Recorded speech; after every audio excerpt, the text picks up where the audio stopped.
आपको क्या लगता है, डॉक्टर को मालूम है कि हार्ट अटैक कल होगा, आज होगा? उसको तो ये भी नहीं मालूम 70 है, 80 है या 90 है। क्यों ऐसा बोला जा रहा है? To create a fear. और फियर से क्या होगा फिर? ऑपरेशन के लिए इमीडिएटली, बहुत सारे लोगों को इतना बोलने का जरूरत ही नहीं, हो तो इमीडिएट तैयारी हो जाता है। हार्ट का सुनते हैं उसके मन में ऐसे ही डर रहता है, उसको ज्यादा डराने का। पर कभी कभी पेशेंट बोलता है, सर एक बात बताइए, ब्लॉकेज तो कल भी था, ब्लॉकेज तो आज भी है, कल तक तो मैं सारा ही काम कर रहा था, ये पेन तो मेरे को बड़े दिनों से है, मैं अब तो पता चला हूं, तो आप एक काम करिए, मेरे को आप डिस्चार्ज कर दीजिए, मैं घर जाके फिर सोचूंगा। बोला नहीं, आप एक काम कीजिएगा, आप करवट भी लेंगे ना तो हमको पूछ लीजिएगा। पेशेंट बोलता है नहीं सर मैं तो घर जाऊंगा। बोला आप रुकिए, आपके घर वालों से मैं पूछता हूं। अच्छा, घर वाले बाहर कौन कौन वेट कर रहे होंगे? सारा खानदान वेट कर रहा होगा। वहां पे जाके क्या बोलना है कि patient is very critical, any moment he can die. आप बोलो, मैं बचाने की कोशिश करूं और जाने दूं। अच्छा, आंसर क्या होगा? वाइफ क्या बोलेगी कि जिंदगी भर इन्होंने मेरे लिए किया, आज मेरे को चांस मिला, आज तो मैं ऑपरेशन। वाइफ बोलती है कोई चीज का भी, कोई भी कंजूसी हमें नहीं करना है, इनको तो बचाना। अच्छा, बेटा मानेगा कि नहीं? एक बेटा बड़ा समझदार होता है, बोलता है डॉक्टर को, डॉक्टर साहब एक बार बताइए, मैंने सुना है कोलेस्ट्रॉल की वजह से ब्लॉकेज होता है, इनका कोलेस्ट्रॉल हाई है, तो क्या करूं कि कोलेस्ट्रॉल कम हो जाए? खाने पीने में क्या क्या चेंज लाना चाहिए? अच्छा, कार्डियोलॉजिस्ट मान जाएंगे इन सब बात में? वो बोलेंगे you are wasting my time, he is dying and you are talking all this rubbish. अच्छा, तब तक और जितने परिवार वाले बोले नहीं नहीं ऑपरेशन होना ही चाहिए। मेरे एक पेशेंट थे, बोले डॉक्टर साहब मेरे साथ पूरा ऐसे ही हुआ, मैं तो खाली एक बार टेस्ट कराने गया था और उसके बाद वो ऑपरेशन करके ही भेजे मेरे को वापस। मेरे एक और पेशेंट थे, बोले सर मैं फिर भी नहीं कराया, मैं निकल आया। मैं बोला आप निकले कैसे? बोला मैंने बोला मैं तो नहीं कराऊंगा, मुझे घर जाना है। वो बोले नहीं आप घर भी नहीं पहुंचेंगे। मैं बोला मैं लिख के देता हूं, मैं पहुंच जाऊंगा। फिर मैंने लिख के भी दे दिया, फिर भी वो जाने नहीं दिया। फिर मैंने लास्ट बोला, मैंने बोला देखो मैं करने तैयार हूं, पर प्रॉब्लम है मेरे पास पैसे नहीं है, आप फ्री का कोई ट्रीटमेंट हो तो करवा डालो। तब इन्होंने बोला कोई प्रॉब्लम नहीं है, आप घर चले जाओ। फिर मैं जब घर जाने लगा तब फिर से बुलाया उन्होंने, बोला अब आप एक बार बताओ ये इतने पैसे आप कितने दिन में इकट्ठा कर सकते हो? तब मैंने बोला देखिए मुझे प्रॉपर्टी बेच के आना होगा, 2 महीना लगेगा। फिर मुझे 2 महीना उन्होंने टाइम दे दिया। बोला अब कोई प्रॉब्लम नहीं है, 2 महीने बाद ही ऑपरेशन होगा। आपको समझ आ रहा है ऑपरेशन कब रुक सकता है? दिस इज, मैं ये नहीं बोलूंगा सारे जगह एग्जैक्टली यही हो रहा है, पर इसका ही कुछ छोटा मोटा रूप ये हॉस्पिटल का सिस्टम है। पर एक बात मैं जानता हूं, हॉस्पिटल को ये चॉइस देना चाहिए पेशेंट को, देखो the blockage is so much so much so much, these are the reasons. आप देखो क्या चाहते हो, आप अगर अपने आप को बदलोगे तो ऑपरेशन रुक सकती है, आप नहीं बदलना चाहते हो तो मैं ऑपरेशन कर दूं, उसके बाद जाके बदलने का कोशिश करो। But the hospitals don't give chance, उनको मालूम है ये एक मौका है, ऑपरेशन कर लेते हैं, बट उसके बाद भी उनको यही करना पड़ेगा, लाइफस्टाइल चेंज तो पेशेंट को फिर भी करना पड़ेगा। मैं जानता हूं हार्ट के पेशेंट्स को मैं 3 चीज देखते दिखाऊं, एक तो दवाइयां हैं, एक बाईपास और एक एंजियोप्लास्टी। ये दवाइयां मैं आपको एक बार समझाना चाहता हूं दवाइयां क्या काम करती है, और another 10 minutes I will take. देखिए ये ट्यूब है जिसमें कोई ब्लॉकेज नहीं है, और ये 80-90% ब्लॉक है, दिख रहा है आपको? अब ये पेशेंट को चलने से दर्द होता है, एक दवाई ऐसी है जो दवाई देते ही ये दर्द कम हो सकती है। कौन सी दवाई है? सॉर्बिट्रेट, नाम सुना आपने? क्या करता होगा सॉर्बिट्रेट? देखिए क्या करता है Sorbitrate. This what is the action of Sorbitrate. क्या हुआ? ट्यूब चौड़ी हो गई, ब्लॉकेज वहीं की वहीं रह गई, ट्यूब चौड़ी हो गई, ट्यूब थोड़ा फैल गया, फैलते क्या हो गया? ब्लड सप्लाई बढ़ गई। पेशेंट बोलता है मुझे अब कोई दिक्कत नहीं है, पर यह दवाई का असर रहेगा 8 घंटे बाद, तो 8-8 घंटे में एक सॉर्बिट्रेट देनी पड़ेगी। एक पेशेंट मेरे को बोला मैं सॉर्बिट्रेट नहीं लेता हूं, मैं मोनोट्रेट लेता हूं। मैं बोला वो भी सॉर्बिट्रेट का ही भाई है। तो ये जितने भी सॉर्बिट्रेट है उनका नाम मैं आपको दिखा सकता हूं, these are all kinds of Sorbitrate and all, ये सब दवाई हम लोग दे देते हैं। सॉर्बिट्रेट, इस्मो, आइसोडिल, मोनोट्रेट, नाइट्रोफिक्स, एंजिसेड, इमडूर, वेंजिकॉर, वेसोट्रेट, मोनोट्रेट, सॉर्बिट्रेट, मोनोसॉर्बिट्रेट, नाइट्रोकंटीन, वेसोप्रीन, मोनोस्प्रीन, इस तरह की दवाइयां हम हार्ट के पेशेंट्स को दे देते हैं। एनीवे, दवाइयां बहुत सारे तरह की मिलती है। एक होता है हार्ट की ऑक्सीजन की जरूरत को कम कर देता है, इसको बोलते हैं beta blocker, calcium channel blocker, फिर एस इनहिबिटर, ऐसे करके बहुत सारी गोलियां हम लोग हार्ट के पेशेंट्स को दे सकते हैं। I am not going to go into that detail. कुछ ब्लड पतला करने का दवाई भी देते हैं, आपने देखा है नाम, इकोस्प्रिन, कोल्स्प्रिन, एएसए, डेलिस्प्रिन, डिस्प्रिन, क्लोपिग्रेल, क्लोपिलेट, क्लोपिवास, सिरुविन, क्लैबिक्स, क्लोट्रेल, प्लेजरिल, स्ट्रोमेक्स, डीप्लैट, इस तरह की गोलियां हम लोग देते हैं ब्लड को पतला करने के लिए। पर ये गोलियां देने से भी पेशेंट ठीक नहीं होता है। तो इसके लिए मैं चाहता हूं वो लाइफस्टाइल चेंज करें, अपनी ब्लॉकेज को कम करें कि उनको देने की जरूरत पड़े ही नहीं। अच्छा, ये गोलियां इतनी खाएगी, इसके साइड इफेक्ट्स होती है क्या? अगर साइड इफेक्ट होती है कॉन्स्टिपेशन, तो कॉन्स्टिपेशन की और गोली दूंगा, और एसिडिटी हो जाए तो एसिडिटी की गोली दूंगा, और नींद ना आए तो नींद की गोली दूंगा। अच्छा बताइए, बीमारी ठीक हो रहा है कि नहीं हो रहा है? आई एम नॉट कीन, मैं जानता हूं दवाई आज जरूरत है, पर कल दवाई की जरूरत ना हो उसका बंदोबस्त करना बहुत जरूरी है। इसके बाद चलते हैं, ये एंजियोग्राफी क्या चीज है। हॉस्पिटल में जाते हैं, एंजियोग्राफी करते हैं, और ये एंजियोग्राफी मुझे पसंद क्यों नहीं है मैं आपको बताना चाहता हूं। This is what is the problem with angiography. एक तार आपकी पूरे बॉडी को स्क्रैच करके हार्ट तक लेके जाना है। ये तार यहां से जो घुसेगी, 1 metre wire is inserted into the body till it reaches the heart. It is a blind procedure. Blind मतलब क्या? आप घुसा दो, ये अंदर जाती जाएगी, और अगर अटक गई तो वापस खींच के फिर से ट्राई करना होगा। मतलब वो अंदर स्क्रैच करेगा ही करेगा, पूरे बॉडी को स्क्रैच करती है। वो लिखवा लेते हैं कि अगर हार्ट अटैक हो गया तो मेरी कोई जिम्मेवारी नहीं है, और ये पूरे बॉडी को ये पंक्चर भी कर सकता है। मैंने ऐसे ऐसे पेशेंट देखे हैं कि एंजियोग्राफी के वक्त ही डेथ हो गई। एंजियोग्राफी में पैर को काटना पड़ा अल्टीमेटली, क्योंकि वो पैर की ट्यूब को डैमेज कर दिया। तो एंजियोग्राफी मैं नहीं चाहता हूं। और उसके बाद क्या होगा? इनएक्यूरेसी अबाउट द रिपोर्ट, और उसके बाद pressure from the cardiac doctors for the next operation. Patient को लगता मेरे को इमरजेंसी हो गया, बट इमरजेंसी प्रिसिपिटेट कराया जा सकता है।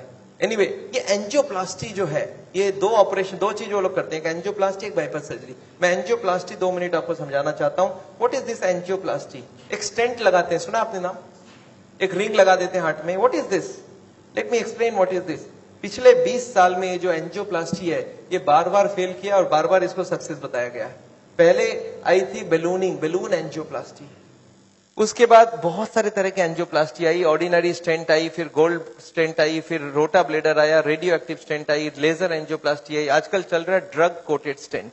पर ये सारे के सारे फेल हुए हैं। क्यों फेल हुए, एक बार समझाना चाहता हूं। देखिए, ये बैलूनिंग क्या चीज है? याद है आपको? एंजियोग्राफी के वक्त तार अंदर घुसाई थी, वो कहां तक गई थी? हार्ट तक, यहां तक तार आई थी। इस तार के ऊपर ये बैलून होता है। इस तार को थोड़ा सा धक्का मारते हैं। कभी कभी कार्डियोलॉजिस्ट तार को अंदर रख के बाहर आ जाते हैं, आके बोलते हैं देखो तार अंदर है, बोलो तभी खोल दूं। आप बोलते हैं चलो खोल दो, कितने लगेंगे? 2 लाख लगेंगे। 2 लाख दे दिया। अब ये तार को ये लोग धक्का देते हैं थोड़ा और, तो तार की जो बैलून है ये बीचों बीच आ जाती है ब्लॉकेज में। अब इस बैलून में पानी डालना होता है। ये बैलून ऐसा होता है, इसमें पानी डालते ही बैलून फूल जाती है। अच्छा, पानी कैसे डालेंगे? आपने होली में बैलून फुलाया एक सिरिंज से? सिरिंज में पानी ले लो, सिरिंज को दबा दो तो बैलून के अंदर पानी घुस जाए। तो बाहर से सिरिंज से पानी डालेंगे तो बैलून क्या होगा? फूल जाएगी। फूलते ही ब्लॉकेज कहां गई? साइड में दब जाएगा, ऊपर कंप्रेस्ड हो जाएगी, नीचे कंप्रेस्ड हो जाएगी। अच्छा, ये बैलून को जब पानी निकाल लेंगे तो क्या होगा? बैलून को वहां पे 2-4 सेकंड से ज्यादा नहीं रख सकते, क्योंकि हार्ट अटैक हो जाएगी, 100 हो जाएगी ब्लॉकेज। तो बैलून में पानी डाला और सिरिंज से वापस पानी खींच लिया। जैसे ही पानी खींचा, बैलून वापस चिपक गई, तार को पकड़ के बाहर निकाल लिया। Angioplasty is over. आपको समझ आ रहा है क्या करना पड़ा? ये तार यहां थी, इसी को थोड़ा आगे किया, बैलून डाल, पानी निकाल लिया और ब्लॉकेज वापस। अच्छा, ब्लॉकेज वापस आ जाएगी नहीं आ जाएगी इसके बाद? क्या लगता है आपको?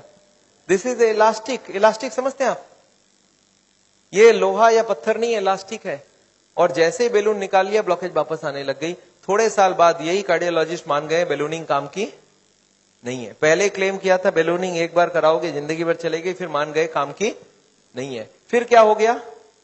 फिर वो बोले इसमें स्टेंट लगाना होगा। What is this stent? Look at this, this is the blockage. दिख रहा है आपको येलो कलर की?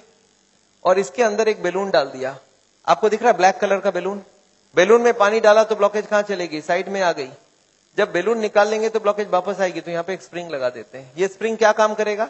ब्लॉकेज को आने से रोक देगा। आपको समझ आ रहा है स्प्रिंग का मतलब क्या है? अगर स्प्रिंग डाला गया, इसका मतलब क्या है? कि ब्लॉकेज वापस आ रही थी। इसका मतलब पहले वाला जो क्लेम था वो गलत था, कि बैलूनिंग करा लो ठीक रहा।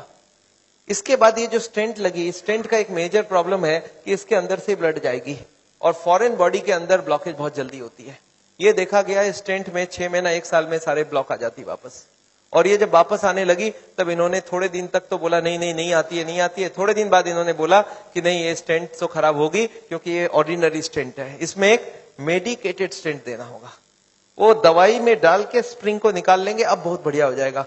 तो ड्रग की कोटिंग चल जाए। आपने देखा है चांदी के गहने में सोने की कोटिंग चढ़ाते हैं, तो वो स्प्रिंग के ऊपर कोटिंग चढ़ा देते हैं और वो कोटिंग चढ़ा के लगा दिया, पर इसके बाद भी ये फॉरेन बॉडी ही रही, इसमें वही का वही रिजल्ट आया है। अभी लेटेस्ट है कि 66% people with in 1 year will come back with a reblockage. इसके बाद है बाईपास सर्जरी। एक बहुत बड़ी सर्जरी होती है। देखिए बाईपास सर्जरी मैं इसलिए नहीं चाहता हूं, एक बहुत बड़ा सर्जरी है। एक पूरे चेस्ट को काटो और इसको काट के, इसको चाकू से नहीं कटेगा, इसमें आड़ी से कटेगी। आड़ी समझते हैं आप? आपने मार्बल फिटिंग के वक्त एक देखा, गोल चक्का लेके घूमते हैं, ऐसा एक लगा के ये पूरा खुलेगी। इसको अंदर से ऐसे जैक करके ऐसे खोलेगा, अंदर में हार्ट को रोक के उसमें ऑपरेशन होगी।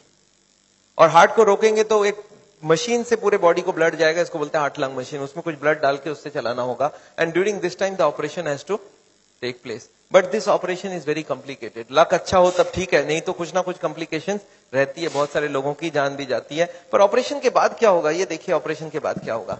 ये ट्यूब जो ब्लॉकेज है वो यहीं रह गई, उसके जगह नई ट्यूब लग गई।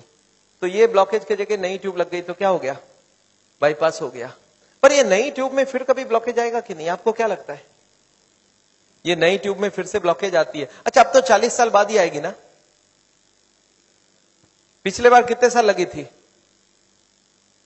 आपको याद है? देखिए एक वाई का जवाब सोच के देखिए, ओरिजिनल ट्यूब में कितने साल में ब्लॉकेज हुई थी? 20 से 40 साल। तो कितनी स्पीड रही? 2 से 4%, 6% पर ईयर। और एंजियोप्लास्टी के बाद अगर 2 साल में वापस रीब्लॉकेज होती है तो कितने साल हो गई? 40% पर ईयर। और बाईपास के बाद अगर 5 साल में रीब्लॉकेज आती है तो 20% पर ईयर। जो ट्यूब ओरिजिनली 2% की ब्लॉकेज कर रही थी वो अब ऑपरेशन के बाद उसकी स्पीड क्यों बढ़ गया? क्योंकि अब वो ओरिजिनल नहीं रहा। हमारी बॉडी को जब तक ओरिजिनल रखो तब तक अच्छी बात है। हमारे प्राइम मिनिस्टर ने भी 2 बाईपास कराई है, एंजियोप्लास्टी 5 स्टेंट लगाई है। पर मैं जानता हूं उसके बाद भी तो फिर से कराना पड़ा। एक बार कर लिया, दूसरे बार कराए, कब तक करा सकता आदमी? और मैं जानता हूं बॉडी में एक बार कॉम्प्लिकेशन कराना, उनके लिए तो चलो बहुत बड़ा टीम लगेगा। हर आदमी के लिए इतनी बड़ी टीम नहीं भी लग सकती है और इतना बड़ा ऑपरेशन नहीं भी कर सकते ठीक से।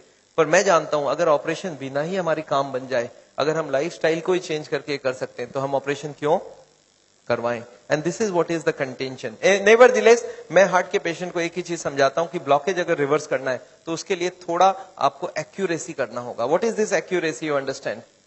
This is the accuracy. इस पिक्चर को आपने देखा है, इसमें एक्यूरेसी लिखा है। कितना एक्यूरेसी है इसका मतलब? मैं आपको समझाता हूं। ये एक ड्रम है, ये ड्रम में मैं पानी भरना चाहता हूं और इसमें 15 छेद है। आप बताइए कितनी छेद बंद करने से ड्रम भरेगी? याद है 15 कारण है। अब इसमें से कितने को कंट्रोल करूं कि ड्रम भर जाए? सारे को करना होगा। अच्छा मैं हार्ट के पेशेंट्स को क्या देखता हूं, उनको कुछ मालूम भी नहीं है इसके बारे में। वो क्या बोलते हैं, मेरा कोलेस्ट्रॉल कंट्रोल है, ट्राइग्लिसराइड ज्यादा है, शुगर कंट्रोल है, बीपी ज्यादा है। मैं बोला ऐसे नहीं चलेगा, सारे होल बंद चाहिए मुझे। बोलते मैं थोड़ा थोड़ा करूं तो कैसा चलेगा? मैं बोला थोड़ा थोड़ा से काम नहीं चलेगा। बोलते मेरा बीपी कम किया हूं पर पूरा कम नहीं कर रहा हूं, 120 नहीं ला रहा हूं, 140 ही रखा हूं। मैं बोला नहीं चलेगा, मुझे सारे फैक्टर्स एक साथ कंट्रोल चाहिए। हाँ इसके लिए शुगर, बीपी, कोलेस्ट्रॉल, ट्राइग्लिसराइड आपसे कम नहीं हो रहा, मैं दवाई देके कम कर देता हूं। पर स्मोकिंग आपको पूरा ही बंद करना होगा, खाने में तेल आपको बंद करना होगा, एक्सरसाइज आपको करना पड़ेगा, ओवरवेट कम करना होगा, खाना पीना में फाइबर ज्यादा डालना होगा। अच्छा ये सब संभव है क्या लोगों के लिए? यस, क्या प्रॉब्लम है? ये तो सिंपल सी बात है। इसको क्यों नहीं कर सकते? क्यों नहीं सिगरेट बंद कर सकते? क्यों नहीं मीट बंद कर सकते? क्यों नहीं तेल घी छोड़ के आप अलग तरीके से खाना बना सकते हैं? तो all these if you do there is no problem. Nevertheless मैं जानता हूं, एक और छोटा सा चीज आपको बताना चाहता हूं। अभी एक और नई जो टेक्नोलॉजी आ गई है, आदमी को मैं सोचता था बिना काटे कुछ हो सके। ये हमारी कुकिंग की क्लास है। This is the cooking class. मैं हार्ट के पेशेंट्स को ट्रेनिंग देता हूं। This is my dietitian teaching cooking, zero oil cooking to the patients wives. मैं हार्ट के पेशेंट्स को योगा सिखाता हूं। मैं बोलता हूं कैसे भी करो, योगा करो आप, योगा करने की बहुत जरूरी है। उसके साथ उनको क्या करना चाहिए, क्या नहीं करना चाहिए, कितनी सामान उठानी चाहिए, गाड़ी चलानी चाहिए, स्कूटर चलाना चाहिए, ऑफिस जाओ तो क्या प्रिकॉशन लो, दादर चढ़ो तो क्या प्रिकॉशन लो, आगे कौन सी योगा करो, कब तक करो, कौन सी मेडिसिन लो, कब तक लो। एंड फॉर दिस हाँ मैं एक मैगजीन भी निकालता हूं, इसका नाम है साउल टाइम्स। ये मैगजीन मैं हर महीने निकालता हूं, दिल्ली से निकलती है, हिंदी और इंग्लिश में। अच्छा आपको एक फॉर्म दिया गया है क्या? ऐसा देखिए तो, have you got a form like this? ये फॉर्म में अगर आप अपनी नाम एड्रेस भर के देंगे तो आपको ये मैगजीन आगे आपको मिलता रहेगा हर महीने। हिंदी में इंग्लिश में दोनों में मैगजीन है। और इसके साथ एक छोटा सा और क्वेश्चन ये रखा है कि यहां पे अगर हम लोग ऐसा कोई कैंप करवाएं So how many people will be interested to join such a camp? एक दिन का या 2 दिन का ऐसा एक कैंप अगर हम करवाएं तो कोई इंटरेस्टेड हो तो प्लीज फिल इट अप. मेरे को लोग बोलते हैं डॉक्टर साहब इतनी सारी बातें अगर कैसे याद रखूंगा. मैंने बहुत मोटी मोटी किताब लिखी है. आदमी बोलता है सर छोटा सा कुछ दीजिए ना कॉपी.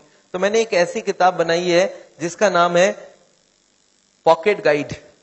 एक 30 रुपीज की किताब है. कोई 2 घंटा बैठ के पढ़ ले तो जितनी बातें मैंने बताई है सब इसमें लिख के रखा है. So this book I have brought over here. मेरे ख्याल से बाकी बुक्स तो मैं नहीं ला सकता हूं क्योंकि hundreds of books are there. तो मैं ये बुक लाया हूं. कोई को लगता है कि मैं पढ़ना चाहता हूं और कोई को पढ़ाना चाहता हूं. हार्ट के पेशेंट को जरूर पढ़ाइए. 30 रुपीज की गिफ्ट होती है. You can give it to anybody and they will learn things from the book. तो ये बहुत जरूरी है. मैं जानता हूं, मैं ये मैगजीन पिछले 10 साल से रन करता हूं and it is gone all over the world. मैं एक नई टेक्निक आपको इसी वक्त बताना चाहता हूं. There is a new machine which has come which can open the collaterals. देखिए कोलैटरल्स का क्या मतलब है. ये ब्लॉकेज है. बाईपास सर्जरी में क्या करते हैं, एक नई ट्यूब लगा देते हैं. इसमें क्या करते हैं, जो हार्ट की ये ब्रांच है और ये ब्रांच है इनको जोड़ देते हैं आपस में. And there are so many small tubes. जो इसको जुड़ जाए तो ब्लड यहां से आने लगे. ये जो छोटे छोटे ट्यूब है ये मैंने बोला था स्पोर्ट्समैन चालू करके रखते हैं. और स्पोर्ट्समैन चालू कर दिया तो क्या हो गया, उसके पास 2 सप्लाई हो गई. एक तो ये ओरिजिनल है और एक साइड वाली भी है. इसको बोलते हैं कोलैटरल. बैंक में आपने लोन लेते हुए देखा है कभी कोलैटरल्स बोलते हैं. कोलैटरल मतलब क्या, कि ये फेल हो जाए तो दूसरा कोई होना चाहिए. तो ये कोलैटरल्स भगवान ने हमें देके रखा है. ओरिजिनल तो था ही था, एक कोलैटरल भी देके रखा. कभी ये फेल हो जाए तो ये चालू करना. अच्छा ये अगर चालू हो जाए बिना ऑपरेशन के तो इससे अच्छा कुछ नहीं हो सकता. And this is a new machine, new technology which has कम. देखिए हमारे मेडिकल साइंस की टेक्नोलॉजी बिना कांटे वाली टेक्नोलॉजी है. ये देखिए ये ट्यूब्स हैं जिसमें कोई कोलैटरल्स चालू नहीं है और ये है ट्यूब्स के सारे कोलैटरल्स चालू हो गए. आपको समझ आ रहा है डिफरेंस दोनों के अंदर. ये जो छोटे छोटे कोलैटरल्स है ये हमारे सबके पास है और एक मशीन से इसको या तो स्पोर्ट्स करके चालू कर सकते हैं या तो एक मशीन से चालू कर सकते हैं. ये मशीन क्या करती है सोचिए. ये जैकेट्स लगा दिया हमने कफ में, थाई में, बटक्स में और सारे को एक साथ स्क्वीज कर दूं तो क्या होगा, इसकी ब्लड कहां जाएगी, बॉडी में ही रहेगी पर कहां जाएगी, ये हार्ट के तरफ जाके हार्ट की ट्यूब्स को धक्का देके प्रेशर देके इसको खोलेगी. ये प्रेशर 1-1 घंटे तक 1-1 मिनट इसको हार्ट के संग सिंक्रोनाइज करके दिया जाता है. सिंक्रोनाइज मतलब हार्ट जब पंप करे तो मशीन पंप नहीं करता है. जब हार्ट पंप करके रिलैक्स करने लगे, जब पूरी ब्लड वापस आती है तो वो स्क्वीज करके सारे ब्लड को एक साथ भेजा जाता है. And this goes on. ECG feed होती है कंप्यूटर को. And this machine we have seen now without bypass surgery. आदमी बोलता है मुझे इमीडिएट रिजल्ट चाहिए, तो without bypass this can work very well.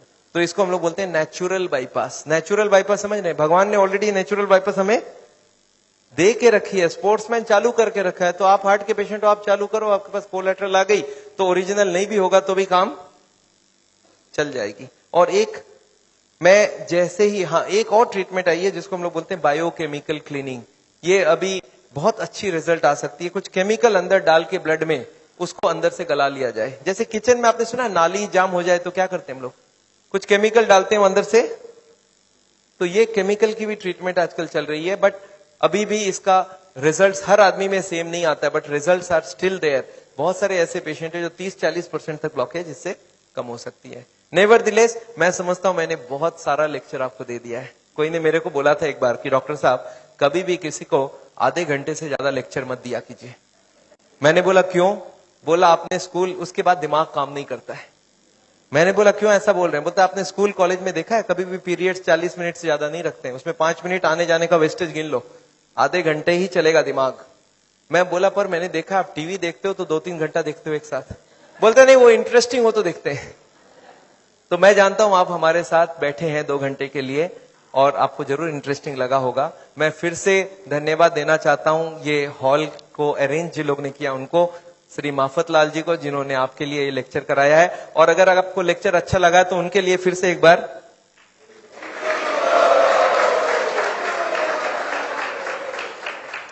I just wanted to formally thank Dr. Chajjar for a wonderful, not only a wonderful talk, but highly personal and very interactive, and particularly the stamina and energy that is shown at the end of the day. Just came back from Hyderabad today, so I think we should give him a much more warm welcome.